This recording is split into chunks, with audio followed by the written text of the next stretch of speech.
ಆದರೆ ಈ ಔಷಧಿ ಚಿಕಿತ್ಸೆ ಇದ್ರ ಬಗ್ಗೆ ನನಗೊಂದು ಸ್ವಲ್ಪ ತಿಳುವಳಿಕೆ ಇದೆ. ಬೇಕಾದ್ರೆ ನೀವು ಈಗಲೇ ಸಾವಿತ್ರಕ್ಕಂಗೆ ಫೋನ್ ಮಾಡಿ ತಿಳ್ಕೊಳ್ಳಿ. ಸಾವಿತ್ರಕ್ಕಂಗೆ ಕಾಲ್ ಮಾಡಿ ನಿಮ್ಮ ಬಗ್ಗೆ ತಿಳ್ಕೊಳ್ಳೋ ಅವಶ್ಯಕತೆ ಇಲ್ಲ. ನೀವು ಅಷ್ಟೊಂದು ನಂಬಿಕೆನ ಗಳಿಸ್ಕೊಂಡಿದ್ದೀರಾ. ನಾನು ನಿಮ್ಮನ್ನ ನಂಬ್ತೀನಿ. ಅದೇನು ವಿಷಯ ಅಂತ ಹೇಳಿ. ನಿಮ್ಮ ಸಮಸ್ಯೆ ಕಮ್ಮಿ ಆಗೋ ಥರ ನಾನು ನಿಮ್ಗೊಂದು ಒಳ್ಳೆ ನಾಟಿ ಔಷಧಿ ಮಾಡಿಕೊಡ್ತೀನಿ. ಓ, ನಿಮಗೆ ನಾಟಿ ವೈದ್ಯ ಬರುತ್ತಾ? ನಮ್ಮ ತಾತ ಹಳ್ಳಿಲಿ ನಾಟಿ ಔಷಧಿ ವೈದ್ಯರಾಗಿದ್ದರು. ನಾನು ಹಳ್ಳಿಲೇ ಇದ್ದಿದ್ದರಿಂದ ನಾಟಿ ಔಷಧಿ ಅದನ್ನು ಹೇಗೆ ತಯಾರು ಮಾಡೋದು ಅನ್ನೋದನ್ನೆಲ್ಲ ತಿಳ್ಕೊಂಡಿದ್ದೀನಿ.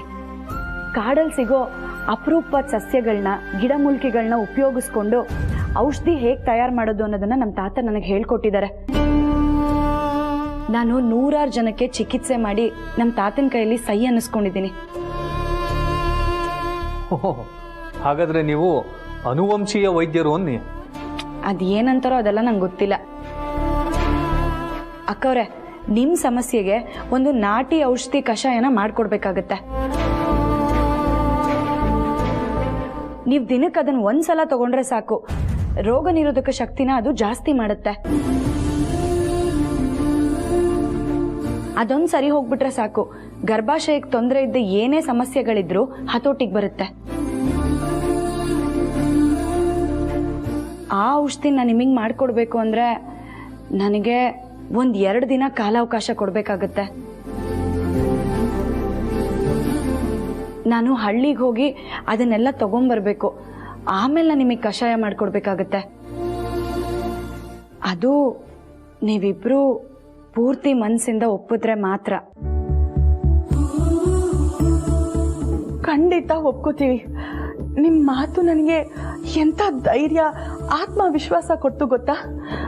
ಮಡ್ಲಲ್ಲಿರೋ ಮಗು ಮನೆ ತುಂಬ ಓಡಾಡ್ತಾ ಇದೆ ಅನ್ನೋ ಫೀಲ್ ಕೊಡ್ತು. ನನ್ನ ಅರ್ಧ ಕಷ್ಟಗಳು ನಿಮ್ಮ ಮಾತು ಕೇಳಿ ಕಡಿಮೆ ಆಗೋಯ್ತು. ಪ್ಲೀಸ್ ನನಗೆ ನಾಟಿ ಔಷಧಿ ಮಾಡಿಕೊಡಿ. ನೀವು ಇದಕ್ಕೆ ಒಪ್ಕೋತೀರಲ್ಲ?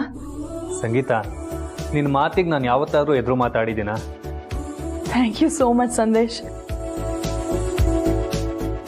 ಪಾರ್ವತಿ ಅವರೇ, ನೀವು ಹಳ್ಳಿಗೆ ಹೋಗಿ ಆ ಔಷಧಿನ ತಗೊಂಡ್ಬನ್ನಿ.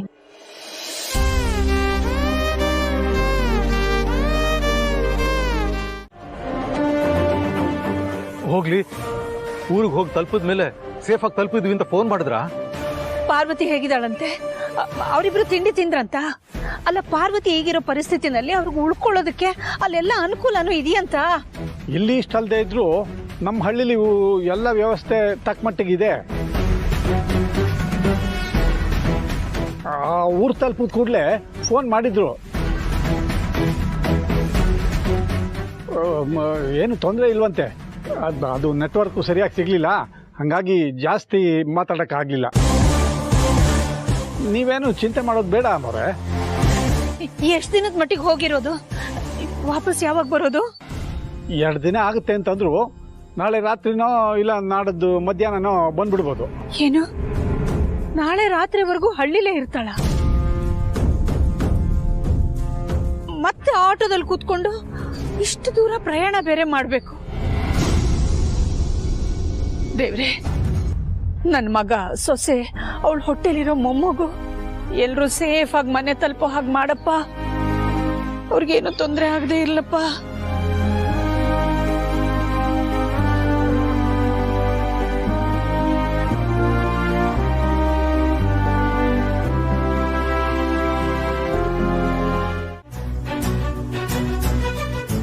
ಸಂಗೀತ,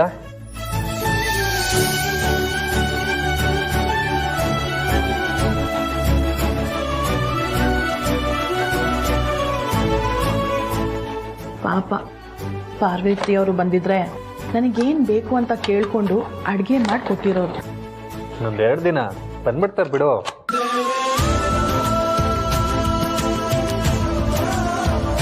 ಸಂದೇಶ್, ಅವ್ರು ಹೇಳಿರೋ ಈ 2 ಡೇಸಲ್ಲಿ ನನಗೆ ನಾಟಿ ಔಷಧಿ ಮಾಡ್ಕೊಂಡು ಬರೋದಕ್ಕೆ ಬೇಕಾಗಿರೋ ಎಲ್ಲ ಗಿಡಮೂಲಿಕೆಗಳು ಪಾರ್ವತಿ ಅವ್ರಿಗೆ ಸಿಗುತ್ತಲ್ವಾ? ಅವರೇ ಅಷ್ಟು ಕಾನ್ಫಿಡೆಂಟ್ ಆಗಿ ಹೇಳೋಗಿದ್ದಾರೆ ಅಂದ್ರೆ ಸಿಕ್ಕೇ ಸಿಗುತ್ತೆ. You don't worry. ಅವ್ರು ಹೇಳ್ದಾಗೆ ಆ ಔಷಧಿ ತಂದು ನಾನು ಅದನ್ನ ಯೂಸ್ ಮಾಡಿ ಅದು ನನಗೆ ವರ್ಕ್ ಆದರೆ ಎಷ್ಟು ಚೆನ್ನಾಗಿರುತ್ತೆ ಅಲ್ವಾ? ನನ್ 2 ಮಗು ಹೋಗೋಕೆ ಕಾರಣ ಆಗಿರೋ ಈ ಪ್ರಾಬ್ಲಮ್ಸ್ಗೆ ಸೊಲ್ಯೂಷನ್ ಸಿಕ್ಕಿದ್ರೆ ಈ ಮಗುನಾದ್ರೂ. ಸಂಗೀತ, ಕೆಲವೊಮ್ಮೆ ಅತಿಯಾದ ಹೋಪ್ಸು ಅತಿಯಾದ ದುಃಖ ಕಾರಣ ಆಗ್ಬಿಡುತ್ತೆ. ಅದಕ್ಕೆ ಪಾರ್ವತಿ ಅವ್ರು ಕೊಡೋ ಆ ನಾಟಿ ಔಷಧಿ ಬಗ್ಗೆ ಜಾಸ್ತಿ ಎಕ್ಸ್ಪೆಕ್ಟೇಷನ್ ಇಟ್ಕೋಬೇಡ.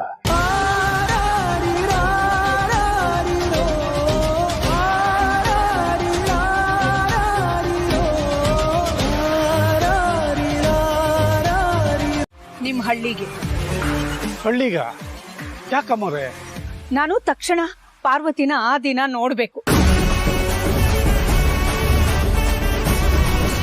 ಹಳ್ಳಿಗೆ ಹೋಗಿ ತಲುಪಿದವರು ನಾವು ತಲುಪಿದೀವಿ ಅಂತ ಒಂದ್ ಕಾಲ್ ಮಾಡಿದ್ರು. ಅದಾದ್ಮೇಲೆ ಬೇರೆ ಯಾವ ಕಾಲು ಬರ್ಲಿಲ್ವಲ್ಲ ಅವರಿಂದ. ನಾನು, ನೀನು, ರಘು ಎಲ್ಲ ಅದ್ ಎಷ್ಟು ಸಲ ಕಾಲ್ ಮಾಡಕ್ ಟ್ರೈ ಮಾಡಿದ್ವಿ. ಇಬ್ರು ಫೋನು ನಾಟ್ ರೀಚಬಲ್. ಅವ್ರು ಹೇಗಿದಾರೋ, ಯಾವ ಕಂಡೀಷನ್ ಅಲ್ಲಿ ಇದಾರೋ ಅಂತ ನಂಗೆ ತುಂಬಾ ಟೆನ್ಷನ್ ಆಗ್ತಿದೆ. ನಾನು ತಕ್ಷಣ ಆದಿ ಪಾರ್ವತಿನ ನೋಡ್ಬೇಕು. ನನ್ಗೆ ಅವ್ರನ್ನ ನೋಡಿದ್ರೇನೆ ಸಮಾಧಾನ. ನೀವು ಗಾಬರಿ ಆಗೋ ತರದ್ದು ಏನು ಆಗಿರಲ್ಲ ಅಮ್ಮವ್ರೆ. ಹಾಗೇನಾದ್ರೂ ಆಗದಿದ್ರೆ ಹಳ್ಳಿಲಿ ನಮ್ ನೆಂಟರಿಷ್ಟರೆಲ್ಲ ಇದಾರಲ್ಲ, ಯಾರಾದ್ರೂ ತಿಳಿಸಿರೋರು. ಪಾರ್ವತಿ ಮತ್ತೆ ದೊಡ್ಡ ಯಜಮಾನರು 2 ದಿನದ ಮಟ್ಟಿಗೆ ಅಂತ ಹೇಳಿನೇ ಹೋಗಿದ್ದಾರೆ. ಅವಳು ಆಡಿ ಬೆಳೆದ ಹಳ್ಳಿ, ನೆಟ್ವರ್ಕ್ ಸರಿ ಇಲ್ಲ ಅಲ್ಲಿ, ಅದಕ್ಕೆ ಫೋನ್ ಸಿಗ್ತಿಲ್ಲ ಅಷ್ಟೇ. ನನ್ ಮನ್ಸಿಗೆ ಸಮಾಧಾನ ಇಲ್ಲ ಹನುಮಂತು. ಅಮ್ಮವ್ರೆ, ನಿಮ್ ಸಮಾಧಾನಕ್ಕೆ ನಾನೊಬ್ನೇ ಹಳ್ಳಿಗೆ ಹೋಗಿ ಪಾರ್ವತಿನ ದೊಡ್ಡ ಯಜಮಾನರನ್ನ ಕರ್ಕೊಂಡ್ ಬಂದ್ಬಿಡ್ಲಾ? ನಾನು ಜೊತೆಗೆ ಬಂದ್ರೆ ನಿನ್ಗೇನಾದ್ರೂ ತೊಂದ್ರೆನಾ? ತೊಂದ್ರೆ ನನ್ಗಲ್ಲ ಅಮ್ಮವ್ರೆ, ನಿಮಗ್ ತೊಂದ್ರೆ ಆಗುತ್ತಲ್ಲ ಅಂತ.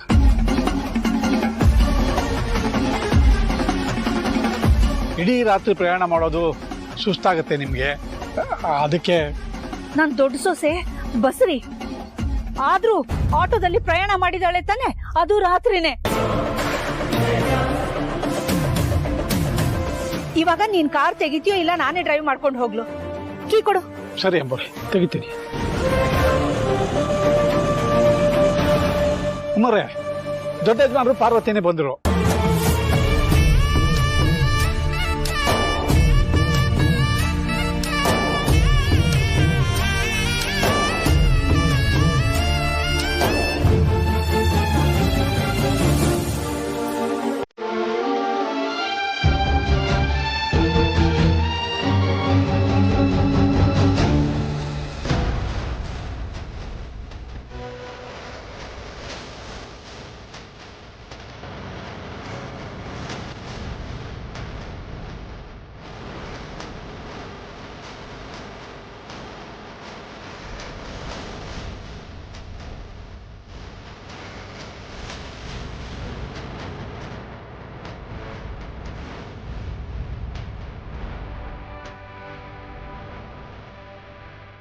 ಪಾರ್ವತಿ, ನನ್ ಕಂದ, ನೀನ್ ಎಷ್ಟೊತ್ತಿಗೆ ಬರ್ತೀಯೋ, ನೀನ್ ಸೇಫ್ ಆಗಿದೆಯೋ ಇಲ್ವೋ, ನಿನ್ನನ್ನು ಯಾವಾಗ ನೋಡ್ತೀನೋ ಅಂತ ನಂಗೆ ಎಷ್ಟು ಟೆನ್ಷನ್ ಆಗ್ಬಿಟ್ಟಿತ್ತು ಗೊತ್ತಾ?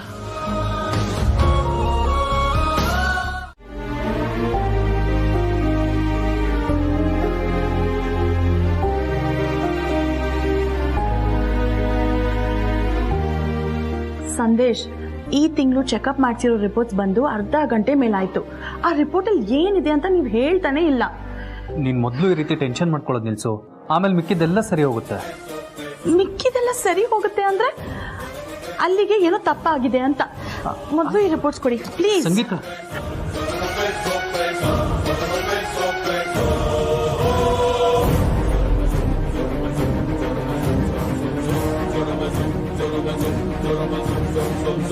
ಓ ಗಾಡ್, ಬಾಡಿಯಲ್ಲಿ ಬ್ಲಡ್ ಕೌಂಟ್ ಕಮ್ಮಿ ಆಗಿದೆ, ಲೋ BP ಅಂತ ಇದೆ. ನೋಡು ನೋಡು, ನೀನು ಈ ರೀತಿ ಟೆನ್ಷನ್ ಮಾಡ್ಕೊಳ್ತಿರೋದ್ರಿಂದಾನೇ ಈ ರೀತಿ ಎಲ್ಲ ಆಗ್ತಿರೋದು. ನಮ್ಮ ಮಗು ನಮ್ಮ ಮನೆಗೆ ಬರೋ ಟೈಮ್ ಹತ್ರ ಬರ್ತಿದೆ, ನೀನು ಅದ್ರ ಕಡೆ ಫೋಕಸ್ ಮಾಡಬೇಕು. ಆದ್ರೆ ನೀನ್ ನೋಡಿದ್ರೆ ನಾನಾದ್ರೂ ಏನ್ ಮಾಡ್ಲಿ ಸಂದೇಶ್? 2 ಸಲ ಮಗು ಕಳ್ಕೊಂಡಿರೋದು ಇನ್ನೂ ನನ್ನ ಮೆಮರೀಸ್ ಇಂದ ಎರೇಸ್ ಆಗಿಲ್ಲ. ಹೆರಿಗೆ ದಿನ ಹತ್ರ ಬರ್ತಿದ್ದಾಗೆ ಅದು ನನಗೆ ನೆನಪಾಗ್ತಿದೆ. ಈ ಸಲನೂ ಏನಾಗುತ್ತೋ ಏನು ಅಂತ ತುಂಬಾ ಭಯ ಆಗ್ತಿದೆ. ಇನ್ನೂ ಭಯ ಪಡೋ ಅಗತ್ಯ ಇಲ್ಲ ಅಕ್ಕವ್ರೆ.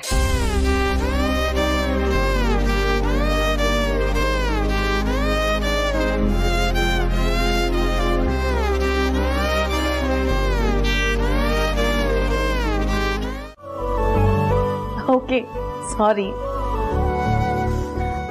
ಪಾರ್ವತಿ ಅವರೇ, ಎಲ್ರದ್ದು ತಿಂಡಿ ಆಲ್ರೆಡಿ ಆಗಿದೆ. ಸೊ ನೀವು ಡೈರೆಕ್ಟು ಅಡುಗೆನೇ ಮಾಡಿಬಿಡಿ. ಇವತ್ತು ನನ್ನ ಫ್ರೆಂಡು ಅವ್ರ ಮಗಳು ಇಬ್ಬರು ಊಟ ಮಾಡ್ಕೊಂಡೇ ಹೋಗ್ತಾರೆ. ಏನ್ ಪುಟ್ಟ ನಿನ್ ಹೆಸರು? ಕನ್ವಿಕಾ. ಕನ್ವಿಕನಾ?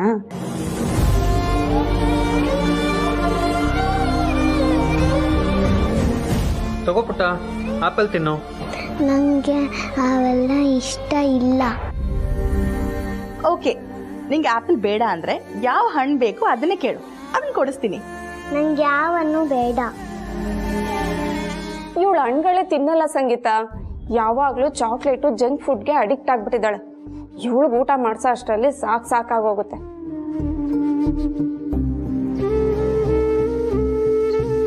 ನನ್ನೊಂದು ಅಪಾರ್ಟ್ಮೆಂಟ್ ಇದೆ, ಅದರಲ್ಲಿ 20 ಫ್ಲಾಟ್ ಇದೆ.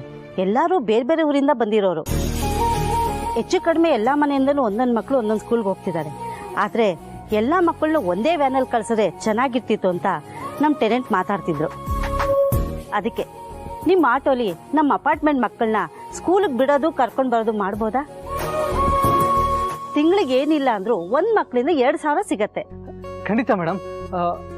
ಆದರೆ ಎಲ್ಲ ಮಕ್ಕಳು ನನ್ನ ಆಟೋದಲ್ಲಿ ಕರ್ಕೊಂಡು ಹೋಗೋದಕ್ಕೆ ಕಷ್ಟ ಆಗುತ್ತೆ. ಒಂದು ಕೆಲಸ ಮಾಡ್ತೀನಿ, ನನಗೆ ಪರಿಚಯದವ್ರೊಬ್ರು ಆಟೋ ಇದೆ, ಅವ್ರಿಗೆ ಹೇಳ್ತೀನಿ. ಬೇಡ ಬೇಡ, ಅವರು ನಿಮ್ಮ ಥರನೇ ನೀಟಾಗಿ ಓಡಿಸ್ತಾರೆ ಅಂತ ಏನು ಗ್ಯಾರಂಟಿ? ನಿಮ್ಮ ಆಟೋದಲ್ಲಿ ಎಷ್ಟು ಮಕ್ಕಳನ್ನ ಕರ್ಕೊಂಡು ಹೋಗಕ್ಕೆ ಸಾಧ್ಯನೋ ಅಷ್ಟು ಮಕ್ಕಳು ಕರ್ಕೊಂಡೋಗಿ, ಮಿಕ್ಕಿದ ಮಕ್ಕಳನ್ನ ನಾನೇನಾದ್ರು ವ್ಯವಸ್ಥೆ ಮಾಡ್ತೀನಿ. ಸರಿ ಮೇಡಮ್. ಆದರೆ ಇದನ್ನ ನಾನೊಬ್ಳೆ ಡಿಸಿಷನ್ ತಗೊಳಕ್ಕಾಗಲ್ಲ. ನಮ್ಮ ಟೆನೆಂಟ್ನೆಲ್ಲ ಕರೆದು ಮೀಟಿಂಗಲ್ಲಿ ಮಾತಾಡಿ ನಿಮಗೆ ತಿಳಿಸ್ತೀನಿ. ಯಾವುದಕ್ಕೂ ನಿಮ್ಮ ಫೋನ್ ನಂಬರ್ ಕೊಟ್ಟಿರಿ.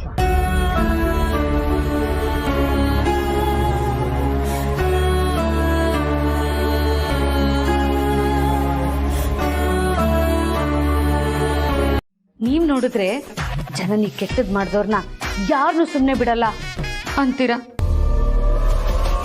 ಆದ್ರೆ ನನ್ಗೆ ಜನನಿಗೆ ಎಲ್ಲಿ ಕೆಟ್ಟದ್ದಾಗ್ಬಿಡುತ್ತೋ ಅಂತ ಭಯ ಆಗ್ತಿದೆ ಗುರುಗಳೇ. ಏನು ಹೊಗಳ್ತಿದ್ಯಾ? ಗುರುಗಳೇ, ನಾನೀಗ ಹೇಳೋಕ್ ಹೊರಟಿರೋದು ಆ ನರ್ಸಮ್ಮನ ಬಗ್ಗೆ. ಅವಳನ್ನ ನಾನೇ ಕರ್ಸಿರೋದು, ಅವಳು ಜನನೇ ನೋಡ್ಕೊಳಕ್ಕೆ ಬಂದಿರೋದು.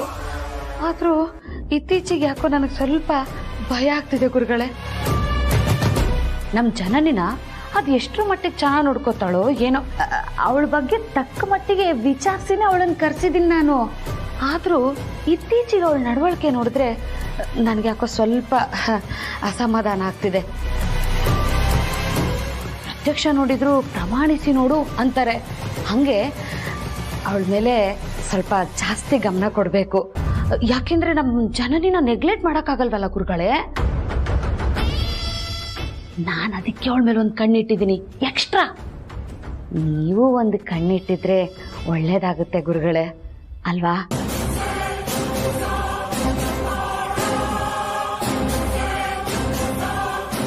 ಈಗ ಅವಳು ಎಲ್ಲಿದ್ದಾಳೆ? ಜನನಿ ರೂಮಲ್ಲಿ ಡಾಕ್ಟರ್ ಕೊಟ್ಟಿರೋ ಮಾತ್ರೆ ಕೊಡಕ್ ಹೋಗಿದ್ದಾಳೆ.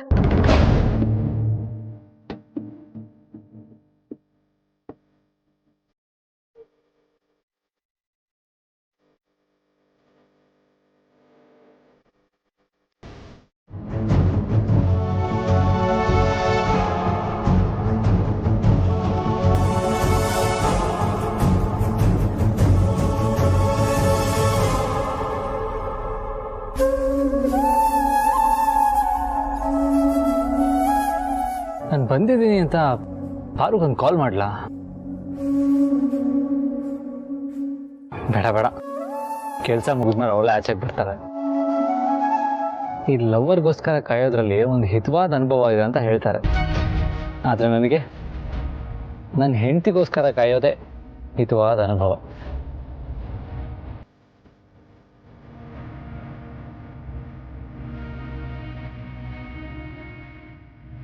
ಅಕ್ಕೋರೆ, ಕೆಲಸ ಎಲ್ಲ ಮುಗೀತು, ನಾನಿನ್ ಹೊರಡ್ಲಾ? ಸರಿ ಪಾರ್ವತಿ ಅವರೇ.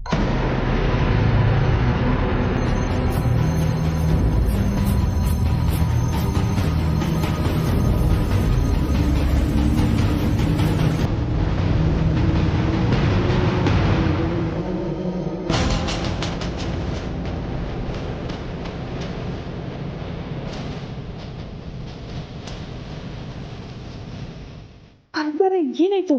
ಬನ್ನಿ. ಪಾರ್ವತಿ, ಏನಾಯ್ತು? ಏನಾಗ್ತಿದೆ?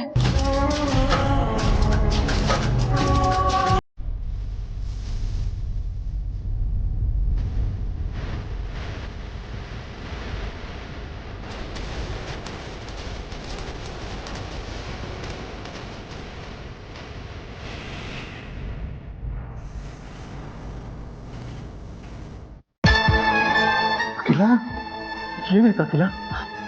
ಯಾಕಾಗೆ ಪಾರ್ವತಿ ಅಂತ ಕೂತ್ಕೊಂಡೆ? ಏನಾಯ್ತು?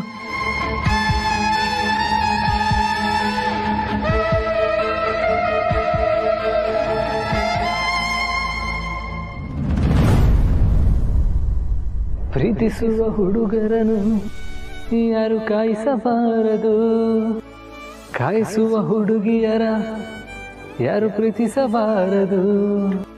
ಕಾಯಿಸಿದರು ನೋಯಿಸಿದರು ನಾನು ನಿನ್ನ ಪ್ರೀತಿಸುವೆ, ನಾನು ನಿನ್ನ ಪ್ರೀತಿಸುವೆ. ಪಾರ್ವತಿಯವರೇ, ಏನಾಗ್ತಾ ಇದೆ? ಯಾಕೋ ಪರು, ಏನಾಯ್ತು ಪರು? ಏನಾಯ್ತು? ಯಾಕಿದರ ಸುತ್ತ ಕುತ್ಕೊಂಡಿದ್ಯಾ? ಬೆವರಿದ್ಯಾ ಬೇರೆ? ಏನಾಯ್ತು ಪರು?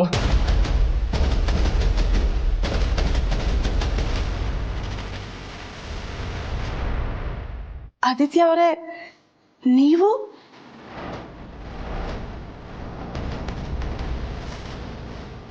ಇವಳು ಯಾರು?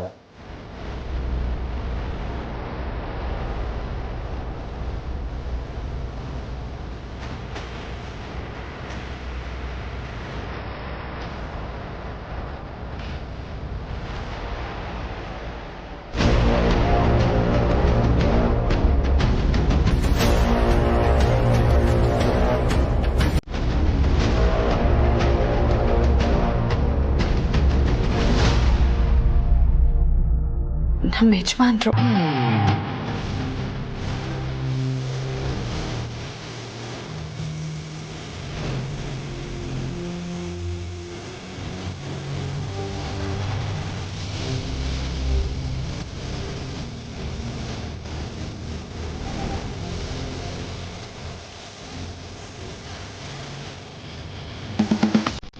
ಹೌದು, ನನಗೆ ಅಗ್ನಿ ಸಾಕ್ಷಿಯಾಗಿ ತಾಳಿ ಕಟ್ಟಿದ ಗಂಡ.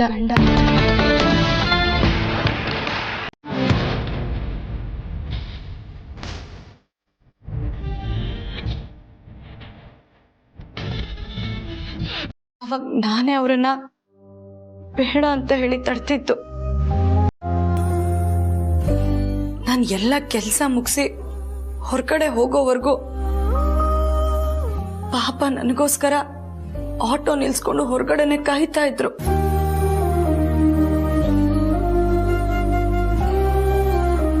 ಈ ಮನೆ ಗೇಟ್ ದಾಟ್ದಾಗಿಂದ ಕೆಲ್ಸ ಬಿಟ್ಬಿಡು ಅಂತ ಹೇಳ್ತಾನೆ ಇದ್ರು. ಆದ್ರೆ ನಾನೇ ಒಪ್ಕೊಳ್ಳಿಲ್ಲ.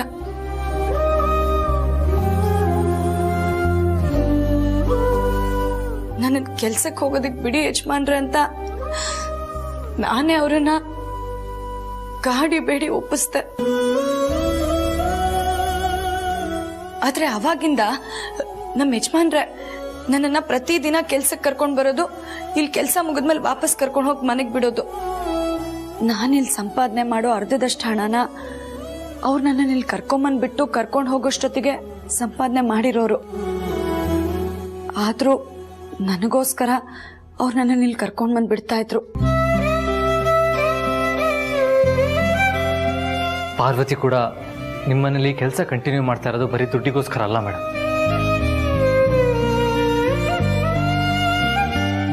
ನಿಮ್ಗೋಸ್ಕರ.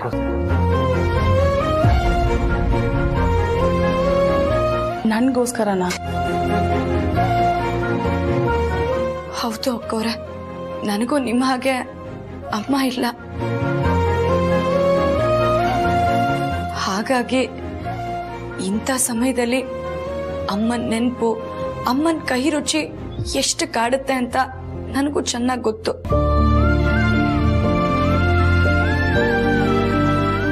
ಈಗಾಗ್ಲೇ 2 ಮಕ್ಕಳನ್ನ ಕಳ್ಕೊಂಡು ಭಯದಲ್ಲಿದ್ದೀರಾ.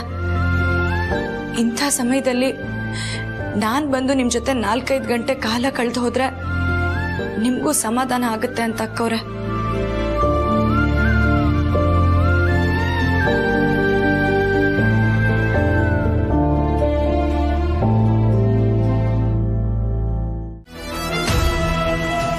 ಏಯ್ ನಿಂತ್ಕೋ.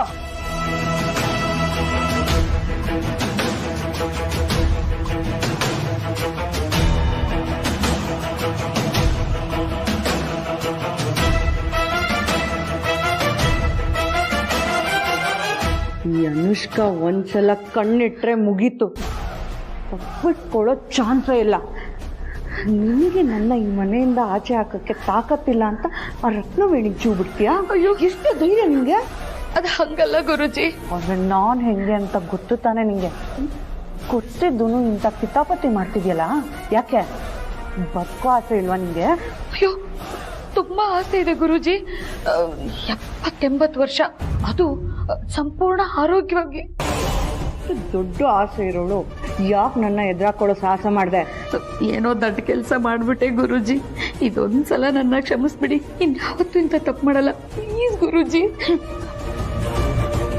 ಇದೇ ಲಾಸ್ಟ್ ವಾರ್ನಿಂಗ್ ನಿಂಗೆ. ಇನ್ನೊಂದ್ಸಲ ಬಾಲ ಬಿಚ್ಚಿದ್ರೆ ಅಖಿಲ ನಿನ್ನ ಮನೆಯಿಂದ ಹೊರಗಾಕೋವರೆಗೂ ನೀನ್ ಬದುಕೇ ಇರಲ್ಲ. ಹುಷಾರ್.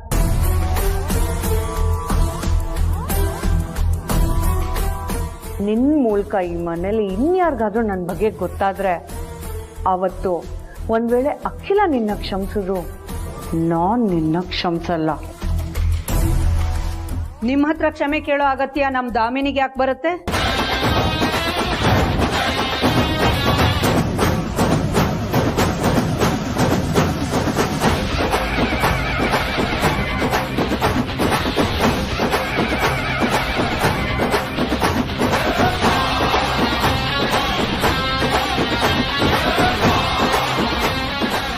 ಅದು ಪಾರ್ವತಿ ಮೇಡಮ್ ಬಗ್ಗೆ ತುಂಬ ನೆಗೆಟಿವ್ ಆಗಿ ಮಾತಾಡ್ತಿದ್ರು ಮೇಡಮ್. ಹಾಂ, ನಾನು ಬಂದಾಗ್ಲಿಂದ ಗಮನಿಸ್ತಾ ಇದ್ದೀನಿ. ಪಾಪ ಪಾರ್ವತಿ ಮೇಡಮ್ ಅವರಾಯಿತು, ಅವ್ರ ಪಾದದ ಮನೆ ಆಯಿತು ಅಂತ ಇದ್ದಾರೆ. ಈ ಮನೆಯಲ್ಲಿ ಒಂದು ಹುಲ್ಕಡ್ಡಿಗೂ ಆಸೆ ಪಟ್ಟವರಲ್ಲ. ಅಂಥದ್ರಲ್ಲಿ ದಾಮಿನಿ ಮೇಡಮ್, ಪಾರ್ವತಿ ಮೇಡಮ್ ಯಾವತ್ತೂ ಈ ಮನೇಲಿ ಕಾಲಿಡಬಾರ್ದು, ಆ ಥರದ್ದು ಯಾವುದಾದ್ರೂ ಒಂದು ಕ್ರಿಮಿನಲ್ ಐಡಿಯಾ ಕೊಡು ಅಂತ ಹೇಳಿದ್ರು.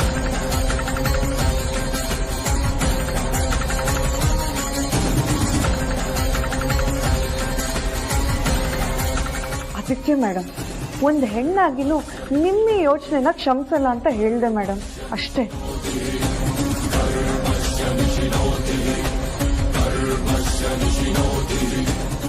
ಅಕ್ಕ ಅದು ಏನಾಯ್ತು ಅಂದ್ರೆ,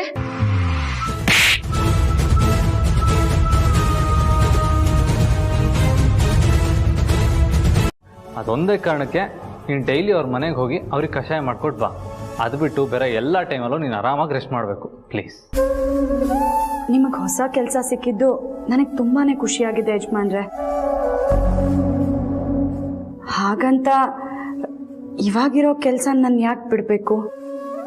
ಏನು ಪಾರು ನೀನು ಮತ್ತೆ ಅದೇ ಥರ ಮಾತಾಡ್ತಾ ಇದೆಯಲ್ಲ? ಯಜಮಾನ್ರೆ, ನಾನು ಹೇಳೋದನ್ನು ನಿಮಿಷ ಕೇಳಿ. ಈಗ ನೋಡಿ, ಅಕ್ಕ ಅವ್ರಿಗೆ ನಾನು ಬಸ್ರಿ ಅಂತ ಗೊತ್ತಾಗ್ತಿದ್ದ ಹಾಗೆ ಮನೆ ಕೆಲಸ ಮಾಡೋದು ಬೇಡ, ಬರೀ ನನಗೆ ಕಷಾಯ ಮಾಡಿಕೊಟ್ರೆ ಸಾಕು ಅಂತ ಹೇಳಿದ್ರು.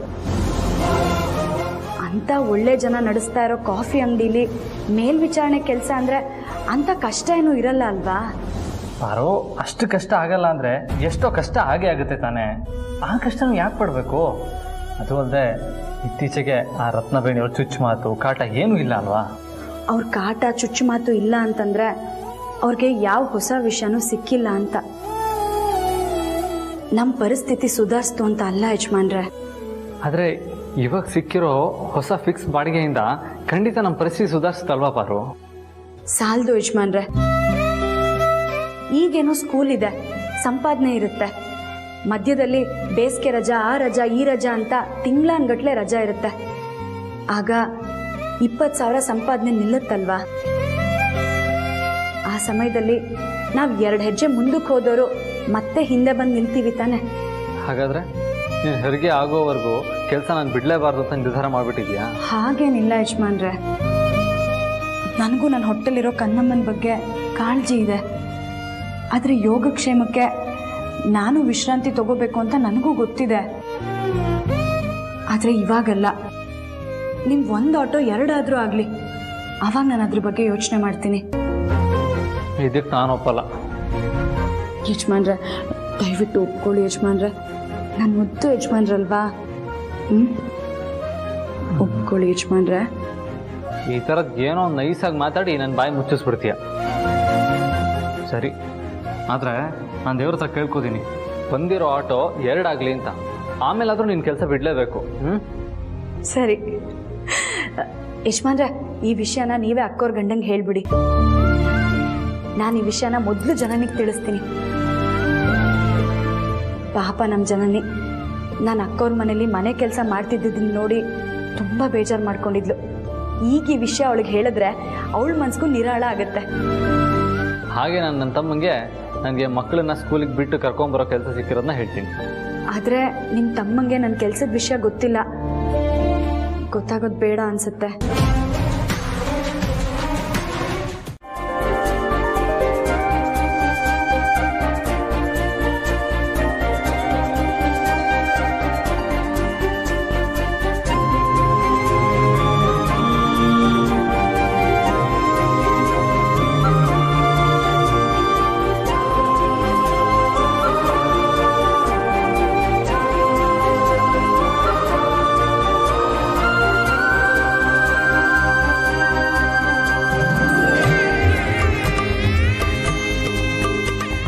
ಯಜಮಾನ್ರೆ,